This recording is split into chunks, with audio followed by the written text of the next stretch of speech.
Bonjour, nous nous retrouvons pour continuer ce chapitre 31 de la Genèse et nous reprenons à partir du verset 15.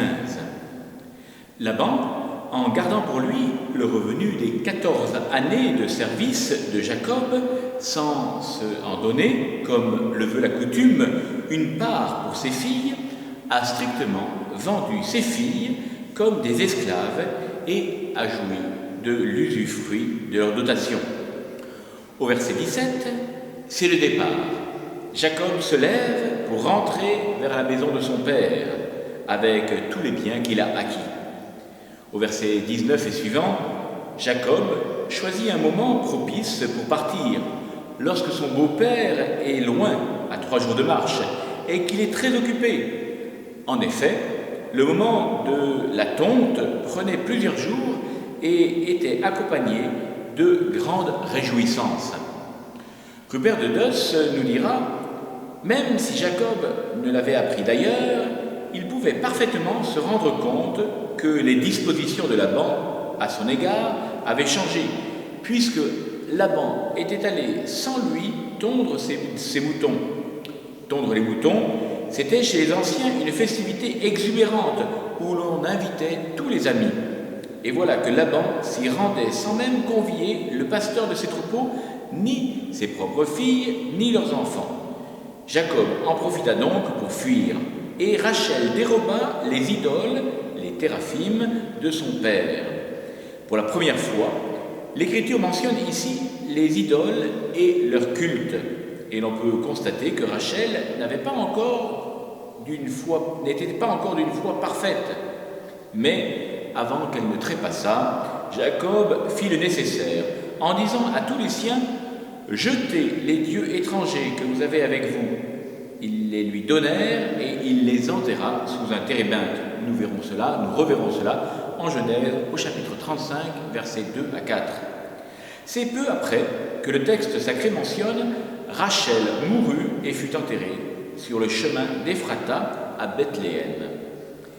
Quel grand bienfait ce fut pour elle d'avoir épousé, puis suivi l'homme fidèle dans la foi qui la sauva.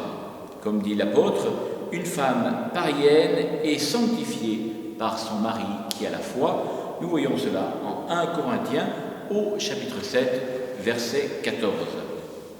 Rachel, donc nous l'avons vu, vole les petits idoles domestiques de son père. Jacob, avec toute sa caravane, qui ne devait pouvoir avancer rapidement, puisqu'il y avait tous les troupeaux à faire avancer aussi, traverse l'Euphrate et se dirige vers Galaad, c'est-à-dire la région montagneuse de Transjordanie, à l'est du Jourdain, au sud du lac de Tibériade. Au verset 22 et suivant, dès que Laban est mis au courant de ce départ, il prend avec lui des gens de sa famille, de sa parenté, et pendant 7 jours, il marche pour rejoindre Jacob. La distance à parcourir entre Haran et Galaad est environ de 600 km. Au verset 24, Dieu apparaît en songe à Laban pour lui dire de ne faire aucun mal à Jacob.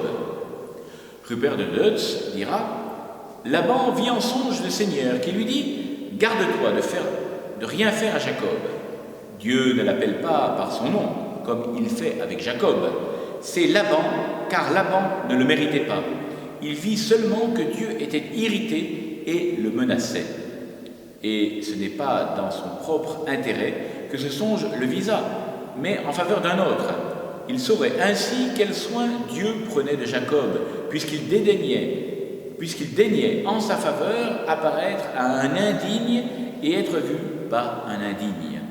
Laban affirma donc à Jacob, « Volontiers, je t'aurais accompagné avec cortège de fêtes, des chants, des tambourins et des sitars. » Ce disant, il prenait ses sûretés contre les menaces divines, mais il ajoutait à sa précaution l'enflure du mensonge. On ne sait jamais tout. Isaac et Jacob avaient beau être prophètes, l'un ne savait pas à qui il donnait sa bénédiction, l'autre ignorait que Rachel eût dérobé les idoles. En tout cas, la sentence de Jacob n'est pas injuste. Celui sur qui on trouvera des dieux, qu'il soit mis à mort, devant nos frères, dira-t-il au verset 32. Rupert de Dutz continue, si certains juifs tombèrent dans la bataille parce qu'ils avaient des idoles sous leur tunique, nous reverrons cela dans le livre des Juges, à plus forte raison, quelqu'un qui avait volé des idoles méritait la mort.